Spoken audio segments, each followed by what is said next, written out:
नमस्कार, सुप्रभात। स्वागत है आपका। आपके साथ मैं हूं अमृता चौरसिया। एक नजर हेडलाइंस पर। योगी आदित्यनाथ आज लेंगे उत्तर प्रदेश के मुख्यमंत्री पद की शपथ। केशव प्रसाद मौर्य और दिनेश शर्मा बनेंगे उप मुख्यमंत्री। समारोह में शामिल होंगे प्रधानमंत्री।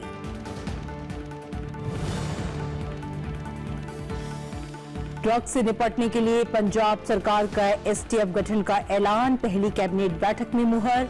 नौकरियों में महिलाओं को 33% आरक्षण का फैसला।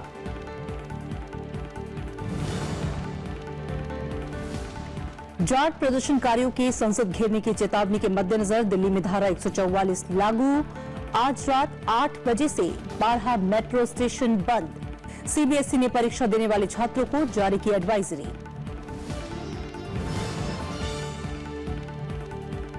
दंतेवाड़ा नक्सली मुठभेड़ में छत्तीसगढ़ पुलिस के 2 जवान शहीद, 3 जख्मी, 5 नक्सली ढेर। भारी मात्रा में हथियार और गोला बारूद बरामद।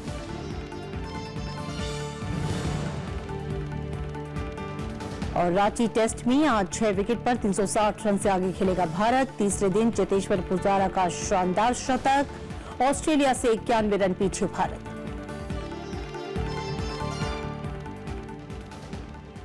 बीजेपी सांसद और विधायक दल के नेता योगी आदित्यनाथ आज मुख्यमंत्री पद की शपथ लेंगे।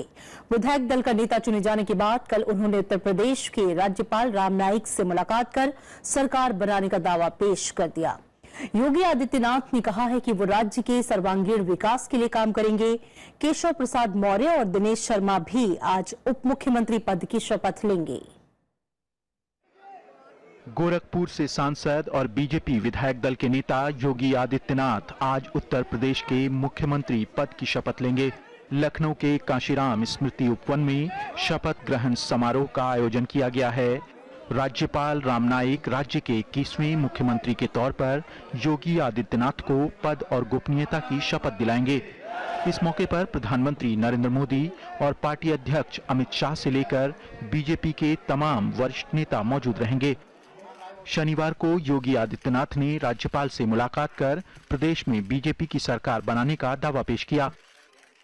मेरे सामने उत्तर प्रदेश में जो चुनौती है वह आदरणीय प्रधानमंत्री श्री नरेंद्र मोदी जी के सबका साथ सबके विकास के इस स्लोगन के साथ उत्तर प्रदेश में विकास और सुशासन की स्थापना करने में हम सफल होंगे। इससे पहले पार्टी ने मुख्यमंत्री को लेकर हफ्ते भर से चली आ रही अनिश्चितता खत्म की। लोक भवन में आयोजित बीजेपी नेताओं की बैठक में योगी आदित्यनाथ को विधायक दल का नेता चुना गया। इसके अलावा केशव प्रसाद मौर्य और दिनेश शर्मा को प्रदेश का उप मुख्यमंत्री बनाने का फैसला भी हुआ। बैठक के लिए पर्यवेक्षक बनाए गए केंद्रीय मंत्री वेंकैया नायडू ने फैसले का औपचारिक ऐलान किया।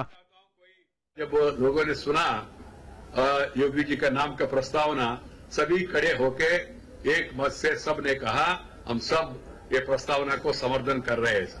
इसलिए मैंने सबके सामने घोषित किया है श्री योगी आदित्यनाथ जी भारतीय जनता पार्टी का विधायक दल का नेता के रूप में चयन प्रक्रिया पूरा हो गया है। मैं एकदम सम्मान पार्टी का काम करता हूँ। जो भी जिम्मेदारी मिली है उनको हृदय से सम्मान से स्वीकार करता हूँ। लोक कल्याण संकल्प पत्र के माध्यम से जो वादा किया वही हमारी प्राथमिकता है। योगी आदित्यनाथ, केशव प्रसाद मौर्य और दिनेश शर्मा तीनों ही विधायक नहीं हैं। योगी गोरखपुर से सांसद हैं, जबकि केशव प्रसाद मौर्य इलाहाबाद के फूलपुर से सांसद हैं। वहीं दिनेश शर्मा लखनऊ के महापौर हैं। 6 महीने के भीतर तीनों को विधानमंडल का सदस्य बनना होगा। Bureau report, Rajya Sabha TV. Yogi Adityanath फिलहाल गोरखपुर लोकसभा सीट से सांसद हैं। योगी आदित्यनाथ गोरखनाथ मंदिर के महंत भी हैं। वे 1998 से लगातार गोरखपुर क्षेत्र का प्रतिनिधित्व कर रहे हैं। वे उत्तर प्रदेश में बीजेपी का बड़ा चेहरा माने जाते हैं। 2014 में 5वीं बार योगी सांसद बने। उनके गुरु अवैधनाथ ने 1998 में राजनीति से संन्यास लिया और योगी आदित्यनाथ को अपना उत्तराधिकारी घोषित कर दिया। यहीं से योगी आदित्यनाथ की राजनीतिक पारी शुरू हुई। 1998 में गोरखपुर से 12वीं लोकसभा का चुनाव जीतकर योगी आदित्यनाथ पहली बार संसद पहुंचे तो वो सबसे कम उम्र के सांसद थे। उस वक्त उनकी उम्र महज 26 साल थी। वहीं योगी आदित्यनाथ को प्रदेश का मुख्यमंत्री बनाए जाने को लेकर विभिन्न दलों ने मिलीजुली प्रतिक्रिया दी है। और विकास और सबका साथ, ये तीनों हो पाएंगे कि नहीं हो पाएंगे, इस पे लोगों को बहुत बड़ा प्रश्न चिन्ह लगा हुआ है। और यही मेरे ख्याल से योगी आदित्यनाथ जी का चैलेंज होगा, चुनौती होगी कि वो इस चीज को कैसे पूरा कर पाते हैं। इस पे एक प्रश्न चिन्ह है, एक शक है, जिस शक का निदान करना पड़ेगा। केंद्र सरकार ने योगी आदित्यनाथ के माध्यम से उत्तर प्रदेश में सांप्रदायिकता का माहौल पैदा करने का प्रयास किया। अगर ये इमेज गई कि केवल से सरकार सांप्रदायिकता और वोटों के लिए आई है, तो हम 6 महीने का समय करके किसी भी समय सड़क पर उतर सकते हैं। विरोध अब देखना पड़ेगा योगी जी के कार्यकाल में राम मंदिर बनता है या नहीं बनता है। 2 डिप्टी सीएम बनाए हैं। जब महाराष्ट्र में हमारी सरकार बन रही थी बीजेपी के साथ, और हमने डिप्टी सीएम की मांग शिवसेना ने जब सामने रखी थी, तब हमें बताया गया था कि हम किसी भी स्टेट में डिप्टी सीएम, उप मुख्यमंत्री का पद नहीं निर्माण करेंगे। सुशासन और विकास, ये जो 2 बातें हैं, ये इस नाम के साथ कुछ जुड़ नहीं रही है। ये स्पष्ट दबाव का एक मतलब एहसास होता है कि स्वतंत्र तौर पर अगर बीजेपी तय करती तो मुझे नहीं लगता कि ये नाम सामने आता। उत्तराखंड को त्रिवेंद्र सिंह रावत के रूप में नया मुख्यमंत्री मिल गया है। उनके साथ सतपाल महाराज समेत 9 और मंत्रियों ने शपथ ली। इनमें 7 कैबिनेट और 2 राज्य मंत्री शामिल हैं। समारोह में प्रधानमंत्री नरेंद्र मोदी के अलावा राज्य के पूर्व मुख्यमंत्री हरीश रावत भी मौजूद थे। मुख्यमंत्री बनने के बाद त्रिवेंद्र सिंह रावत ने कल शाम में पहली कैबिनेट बैठक भी की। बीजेपी नेता त्रिवेंद्र सिंह रावत उत्तराखंड के नवे मुख्यमंत्री बन गए हैं। शनिवार को देहरादून के परेड ग्राउंड में हुए समारोह में राज्यपाल के पॉल ने त्रिवेंद्र सिंह रावत को पद और गोपनीयता की शपथ दिलाई। मैं उत्तराखंड राज्य के मुख्यमंत्री के रूप में अपने कर्तव्यों का श्रद्धापूर्वक और शुद्ध अंतःकरण से निर्वहन करूंगा। शपथ ग्रहण समारोह में प्रधानमंत्री नरेंद्र मोदी, केंद्रीय गृह मंत्री राजनाथ सिंह और बीजेपी अध्यक्ष अमित शाह के साथ ही पार्टी के कई बड़े नेता शामिल हुए। मुख्यमंत्री के अलावा 9 मंत्रियों ने भी शपथ ली। इनमें 7 कैबिनेट मंत्री और 2 राज्य मंत्री शामिल हैं। सतपाल महाराज, प्रकाश पंत, हरक सिंह रावत और मदन कौशिक को कैबिनेट मंत्री बनाया गया है। इनके अलावा यशपाल आर्य, अरविंद पांडे और सुबोध उनियाल को भी कैबिनेट मंत्री बनाया गया है। रेखा आर्य और धन सिंह रावत को राज्य मंत्री बनाया गया। जनादेश ज्यादा होता है, अति विश्वास जनता का हमारे ऊपर है, तो निश्चित रूप से उस विश्वास को, उस अति विश्वास की, जनता के अति विश्वास को कायम रखना हम सबकी जिम्मेदारी है। डोईवाला सीट से विधायक त्रिवेंद्र सिंह रावत के नाम पर शुक्रवार को बीजेपी विधायक दल की बैठक में मुहर लगी थी। उत्तराखंड विधानसभा चुनाव में बीजेपी को 70 में से 57 सीटों पर जीत हासिल हुई। 56 साल के त्रिवेंद्र सिंह रावत डोईवाला सीट की नुमाइंदगी करते हैं। वो 1983 से 2002 तक आरएसएस के प्रचारक रहे। त्रिवेंद्र सिंह रावत पहली बार 2002 में डोईवाला सीट से विधायक बने। 2007 में भी वे यहां से जीतने में कामयाब रहे। 2007 से 2012 के दौरान वे उत्तराखंड के कृषि मंत्री भी रहे। हालांकि 2012 में वो रायपुर विधानसभा सीट से चुनाव हार गए। 2014 में डोईवाला सीट पर हुए उपचुनाव में भी उन्हें हार का सामना करना पड़ा था। Bureau report, Rajya Sabha TV. Manipur में बीजेपी के नेतृत्व वाली बीरेन सिंह सरकार सोमवार को विधानसभा में विश्वास मत साबित करेगी। इंफाल में राजभवन सूत्रों के हवाले से पीटीआई ने बताया है कि विधानसभा के कार्यवाहक अध्यक्ष को आज सुबह 10 बजे राजभवन में शपथ दिलाई जाएगी। कल राज्यपाल नजमा हेपतुल्ला ने मणिपुर में बीजेपी नेता वी हंखन लियान को प्रोटेम स्पीकर नियुक्त किया। कार्यवाहक अध्यक्ष आज ही 11 बजे नवनिर्वाचित विधायकों को शपथ दिलाएंगे। कल स्पीकर के चुनाव के बाद सदन में विश्वास मत की प्रक्रिया पूरी की जाएगी। पंजाब में सत्ता संभालने के बाद मुख्यमंत्री कैप्टन अमरिंदर सिंह ने कल कैबिनेट की पहली बैठक की। बैठक में आर्थिक मामले, किसान कर्ज और नशे के मुद्दे पर प्रमुख रूप से चर्चा हुई। ड्रग तस्करी रोकने और ड्रग के कारोबार को खत्म करने के लिए स्पेशल टास्क फोर्स गठित करने का फैसला किया गया। बैठक में 100 से अधिक फैसले लिए गए। साथ ही कांग्रेस के चुनावी घोषणा पत्र को सरकार का कार्यक्रम घोषित किया गया। पंजाब के मुख्यमंत्री अमरिंदर सिंह की अध्यक्षता में शनिवार को कैबिनेट की पहली बैठक हुई। 10 साल बाद राज्य की सत्ता पर काबिज हुई कांग्रेस सरकार ने पहली बैठक में ही कई अहम फैसले लिए। बैठक में मुख्यमंत्री, मंत्री, विधायक और अधिकारियों के वाहनों में लाल बत्ती नहीं लगाने का फैसला लिया गया। बैठक में यह भी तय हुआ कि हर साल 1 जनवरी को मुख्यमंत्री, मंत्री और सभी विधायक अपनी संपत्ति की घोषणा करेंगे। पंजाब कैबिनेट ने महिला आरक्षण को लेकर एक बड़ा फैसला लिया। पंजाब सरकार ने महिलाओं को सभी सरकारी नौकरियों में 33% आरक्षण देने का फैसला किया है। इसके तहत राज्य सरकार की अनुबंध नियुक्ति में भी महिलाओं को आरक्षण दिया जाएगा। पंचायती राज संस्थाओं और स्थानीय निकाय संस्थाओं में महिलाओं की भागीदारी को 33% से बढ़ाकर 50% करने का फैसला भी लिया गया। राज्य को नशे की गिरफ्त से छुड़ाने के वादे पर सत्ता में लौटी कांग्रेस ने इस दिशा में भी कदम उठाया है। कैबिनेट ने शनिवार को नई एक्साइज पॉलिसी को मंजूरी दे दी। इसके तहत राष्ट्रीय और राज्य राजमार्ग के 500 मीटर के दायरे में शराब के कारोबार को बंद किया जाएगा। सरकार ने राज्य में शराब के ठेके कम करने का फैसला भी किया है। 5 साल में शराब के खपत को आधा करने का लक्ष्य तय किया गया है। मंत्रिमंडल ने इस बात को भी मंजूरी दी कि अगर कोई किसान बैंक का कर्ज नहीं चुका पाया तो उसकी जमीन नीलाम नहीं की जाएगी। कैबिनेट ने नई परिवहन नीति को भी मंजूरी दी। राज्य सरकार पंजाब में पूर्व बादल सरकार की तरफ से आखिरी 6 महीनों में लिए गए फैसलों की समीक्षा भी करेगी। Bureau report, Rajya Sabha TV.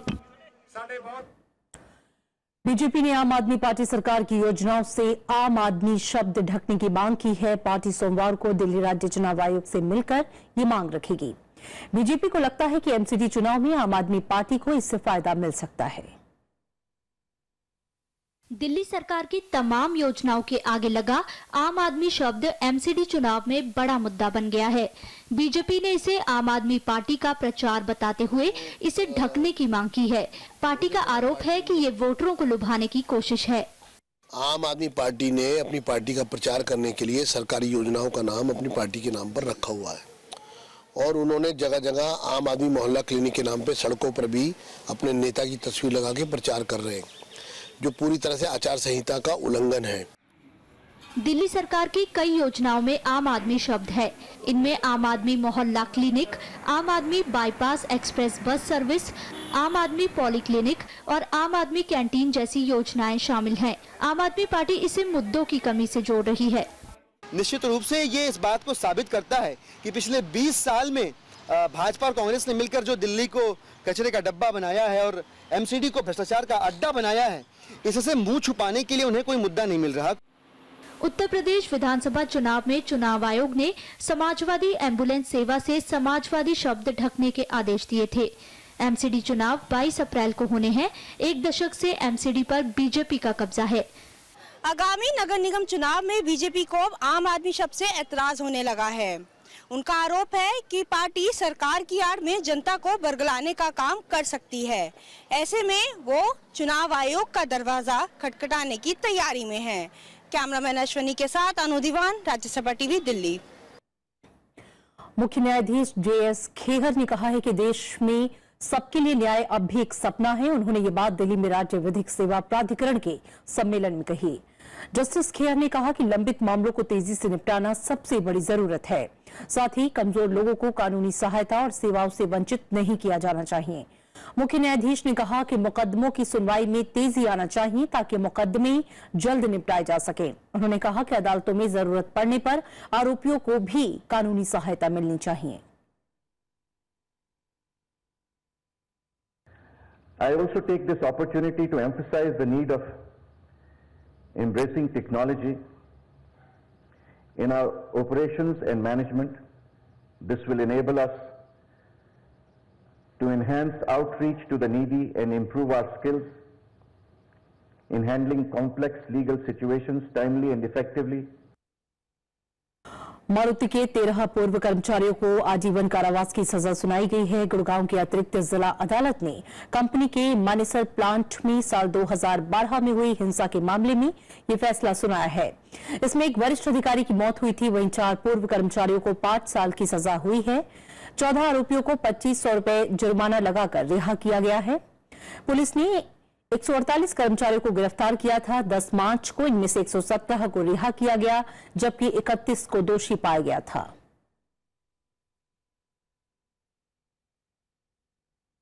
और बुलेटिन में यहां रुकेंगे एक छोटी सी ब्रेक के लिए।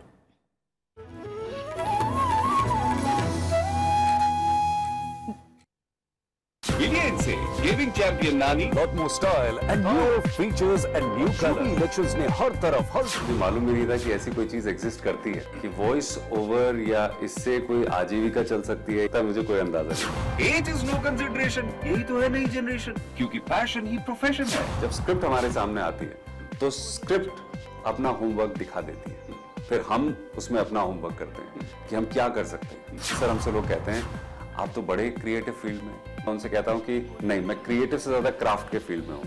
नमस्कार, मैं हूं सुरजन सिंह, मुझसे मिलिए प्रोग्राम गुफ्तगू में, सिर्फ राज्यसभा टीवी पर।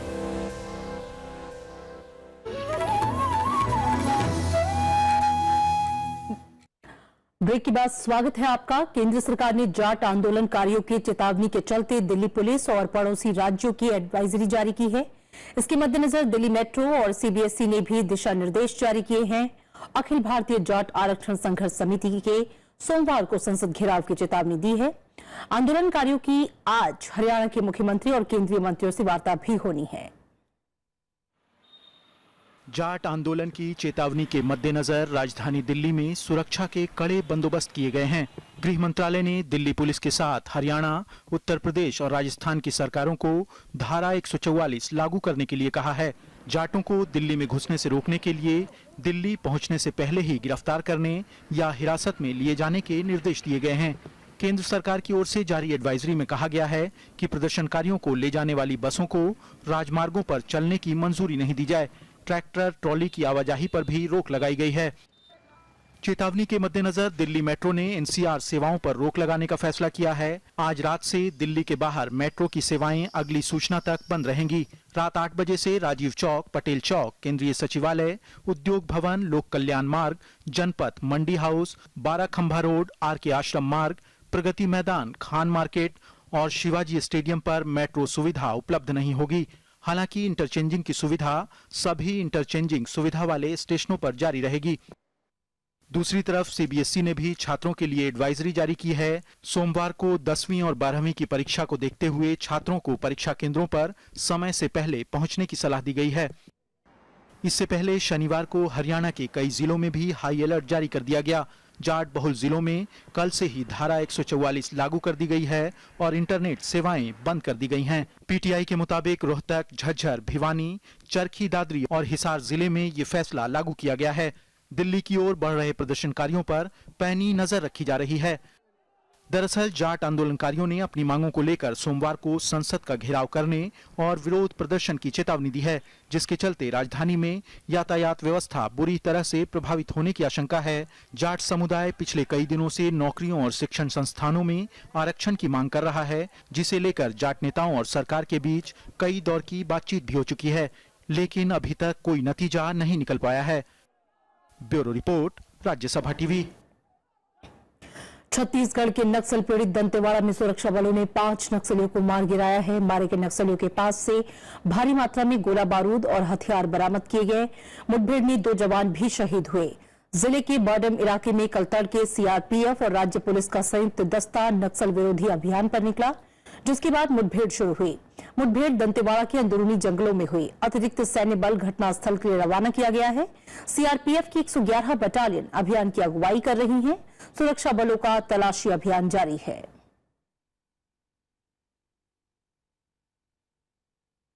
दिल्ली से पाकिस्तान गए आसिफ अली निजामी और उनके भतीजे नाजिम अली निजामी का पता चल गया है। दोनों सिंध में पाए गए और वहां से कराची पहुंच गए हैं। 20 मार्च को उनके भारत लौटने की संभावना है। पाकिस्तानी विदेश मंत्रालय ने इस्लामाबाद स्थित भारतीय उच्चायोग को इस बारे में सूचना दे दी है। दोनों 8 मार्च को पाकिस्तान गए थे। वहां से 13 मार्च को लाहौर के दाता दरबार दरगाह गए थे। इसके बाद से दोनों का पता नहीं चल पा रहा था। भारत ने इस बारे में पाकिस्तान से जानकारी मांगी थी। फ्रांस के पूर्व राष्ट्रपति निकोलस सरकोजी ने कल दिल्ली में प्रधानमंत्री नरेंद्र मोदी से मुलाकात की। दोनों नेताओं ने क्षेत्रीय मुद्दों के साथ ही परस्पर हित से जुड़े अंतर्राष्ट्रीय मसलों पर चर्चा की। पीएमओ की ओर से जारी बयान में ये कहा गया है कि सरकोजी ने प्रधानमंत्री को नोटबंदी की सफलता के लिए बधाई दी, साथ ही हाल के विधानसभा चुनाव में बीजेपी की सफलता को लेकर भी बधाई दी। इससे पहले शुक्रवार को सरकोजी ने इंडिया टुडे कॉन्क्लेव में कहा था कि पाकिस्तान ने आतंकवाद के खिलाफ लड़ाई में पर्याप्त काम नहीं किया। सरकोजी का मानना है कि चीन को भी आतंकवाद के बारे में अपना नजरिया साफ करना चाहिए। निकोलस ने कहा था कि अगर भारत और पाकिस्तान में से उन्हें किसी एक को चुनना हो तो वो भारत को प्राथमिकता देंगे। भारत ने आतंकवाद और अति चरमपंथ का समर्थन करने वाले देशों को राष्ट्रमंडल समूह की सदस्यता के अयोग्य ठहराने की मांग की है। फिलहाल किसी भी देश को राष्ट्रमंडल समूह से हटाने के 8 आधार हैं, जिनमें आतंकवाद का समर्थन शामिल नहीं है। भारत के मुताबिक इसे भी उन आधारों में शामिल किया जाना चाहिए। लंदन में राष्ट्रमंडल मंत्री स्तरीय कार्रवाई समूह की बैठक में भारत ने ये बात रखी। इसके अलावा पाकिस्तान के विरोध के बावजूद भारत बांग्लादेश के खिलाफ कार्रवाई को बैठक के एजेंडे से बाहर करने में कामयाब रहा। वहीं भारत मालदीव के साथ भी सहयोग बढ़ाएगा, जिसने पिछले साल राष्ट्रमंडल समूह छोड़ दिया था। बैठक में भारत का प्रतिनिधित्व विदेश राज्य मंत्री एमजे अकबर कर रहे हैं। अमेरिकी राष्ट्रपति डोनाल्ड ट्रंप ने नए संशोधित यात्रा संबंधी आदेश पर रोक लगाने वाले मैरीलैंड कोर्ट के फैसले को चुनौती दी है। न्याय विभाग ने मैरीलैंड के ग्रीन बेल्ट जिला कोर्ट में अपील दायर की है। मैरीलैंड और हवाई राज्य की अदालत ने राष्ट्रपति ट्रंप के यात्रा संबंधी उस आदेश पर रोक लगा दी थी। इसमें ट्रंप ने 6 मुस्लिम देशों की यात्रियों और शरणार्थियों को अमेरिका में अस्थायी प्रवेश पर प्रतिबंध लगा दिया था। ट्रंप ने यह आदेश 6 मार्च को दिया था। इस आदेश को 16 मार्च से लागू किया जाना था। हालांकि संशोधित यात्रा बैन के प्रभावी होने से कुछ घंटे पहले इस पर 2 राज्यों की अदालतों ने रोक लगा दी थी। इन कोर्ट का कहना है कि संशोधन के बावजूद यह आदेश भेदभावपूर्ण है। ये अमेरिका के लोकतांत्रिक और मानवाधिकार मूल्यों के खिलाफ हैं। अमेरिकी राष्ट्रपति ट्रंप 6 मुस्लिम बहुल देशों के लोगों के अमेरिका में दाखिल होने पर 90 दिन की पाबंदी लगाना चाहते हैं। साथ ही शरणार्थियों पर भी 120 दिन के लिए प्रतिबंध लगाना चाहते हैं। इससे पहले जनवरी में भी राष्ट्रपति ट्रंप ने इसी तरह का आदेश दिया था, जिस पर कोर्ट ने रोक लगा दी थी। दुनिया की बड़ी अर्थव्यवस्थाओं के वित्त मंत्रियों के संरक्षणवाद के विरोध और जलवायु परिवर्तन के खिलाफ कार्रवाई के संकल्प को छोड़ दिया। G20 देशों के वित्त मंत्रियों ने जर्मनी के बाडेन-बाडेन में 2 दिन चली बैठक के बाद जारी बयान में कहा कि समूह अपनी अर्थव्यवस्थाओं में व्यापार के योगदान को मजबूत बनाने पर काम कर रहे हैं। हालांकि इसमें उन्होंने संरक्षणवाद के खिलाफ संकल्प के बारे में कुछ भी नहीं कहा।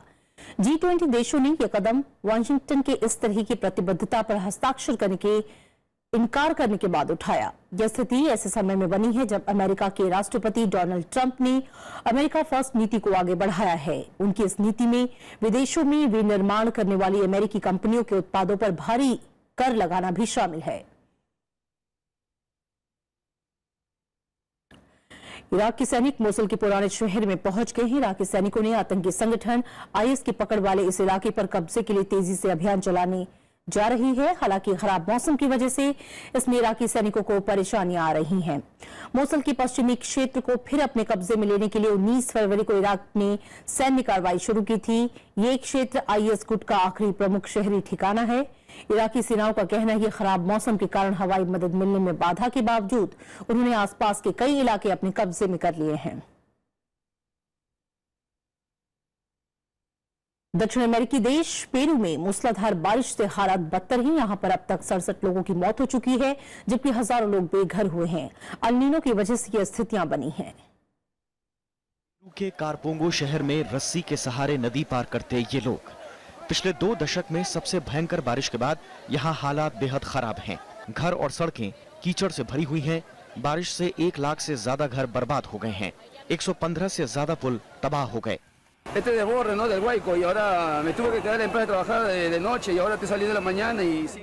बाढ़ से 5 लाख से ज्यादा लोग विस्थापित हुए हैं। नदियां उफान पर हैं। भारी बारिश की वजह अल नीनो है। अल नीनो से प्रशांत महासागर का पानी गर्म हो जाता है। अगले 2 सप्ताह तक भारी बारिश की आशंका जताई जा रही है। Firmar hoy un decreto de urgencia, un decreto supremo। बचाव दल लोगों को सुरक्षित स्थान में पहुंचाने पर जुटा हुआ है। इससे पहले 1998 में ऐसी ही बारिश आई थी जिसमें सैकड़ों लोगों की मौत हो गई थी। Bureau report, Rajya Sabha TV. और अब खेल की खबर। रांची टेस्ट के चौथे दिन आज भारत 6 विकेट पर 360 रन से आगे खेलेगा। भारत अभी भी ऑस्ट्रेलिया की पहली पारी से 91 रन पीछे है। तीसरे दिन का खेल खत्म होने तक चेतेश्वर पुजारा 130 और रिद्धिमान साहा 18 रन बनाकर क्रीज पर डटे हैं। पुजारा ने कल टेस्ट क्रिकेट में 11वां शतक पूरा किया। उन्होंने अपनी पारी में अब तक 17 चौके लगाए हैं। भारत ने कल पहले सत्र में मुरली का विकेट गंवाया। मुरली विजय 82 रन बनाकर ओकीफ की गेंद पर स्टंप आउट हुए। मुरली विजय ने पुजारा के साथ दूसरे विकेट के लिए 102 रनों की शानदार शतकीय साझेदारी की। दूसरे सत्र में अजिंक्य रहाणे 14 और विराट कोहली 6 रन बनाकर आउट हुए। कोहली को कमिंस ने आउट किया। कोहली इस सीरीज की 5 पारियों में एक बार भी 20 रन का आंकड़ा तक नहीं छू सके। करुण नायर सिर्फ 23 रन पर का योगदान दे पाए। कल दिन भर के खेल में ऑस्ट्रेलिया के गेंदबाज सिर्फ 5 ही भारतीय बल्लेबाजों को आउट करने में कामयाब रहे। और हिंदी सिनेमा के जाने माने अभिनेता नवीन निश्चल की आज पुण्यतिथि है। नवीन निश्चल ने 1970 में फिल्म सावन भादो के साथ अपनी फिल्मी करियर की शुरुआत की। इसके बाद उन्होंने विक्टोरिया नंबर 203, धुंध, छलिया, परवाना, बुढ़ा मिल गया जैसी मशहूर फिल्में दी। बाद में उन्होंने द बर्निंग ट्रेन और मेजर साहब में चरित्र भूमिका निभाई। 90 के दशक में जब वो छोटे पर्दे पर आए तो उन्होंने देख भाई देख जैसा प्रसिद्ध धारावाहिक पेश किया। हिंदी सिनेमा उनको अलग तरह के अभिनय के लिए हमेशा याद करेगा। ये माना मेरी जान, मोहब्बत सजा है, मजा इसमें इतना मगर किस लिए है, मजा इसमें इतना मगर किस लिए है, वो एक बेकरारी जो अब तक इधर थी, वही बेकरारी उधर किस लिए है। तुम जो मिल गए हो तो ये लगता है कि जहां मिल गया, कि जहां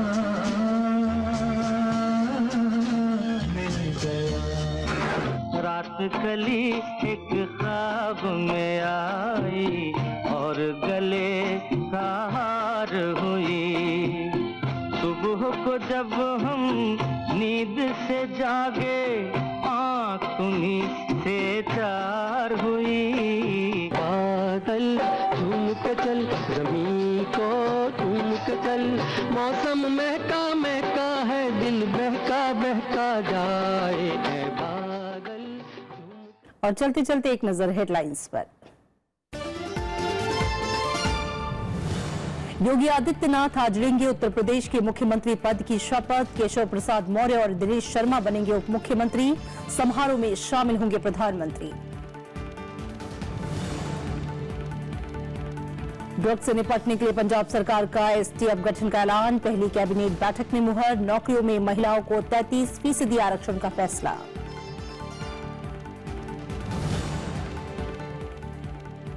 जाट प्रदर्शनकारियों के संसद घेरने की चेतावनी के मद्देनजर दिल्ली में धारा 144 लागू। आज रात 8 बजे से 12 मेट्रो स्टेशन बंद। सीबीएसई ने परीक्षा देने वाले छात्रों को जारी की एडवाइजरी।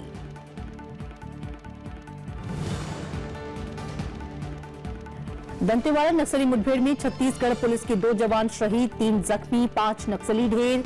भारी मात्रा में हथियार और गोला बारूद बरामद।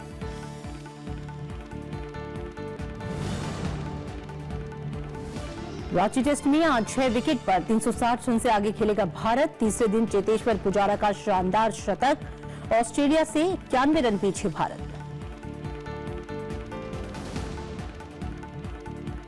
और फिलहाल खबरों में इतना ही। आगे देखिए मैं भी भारत।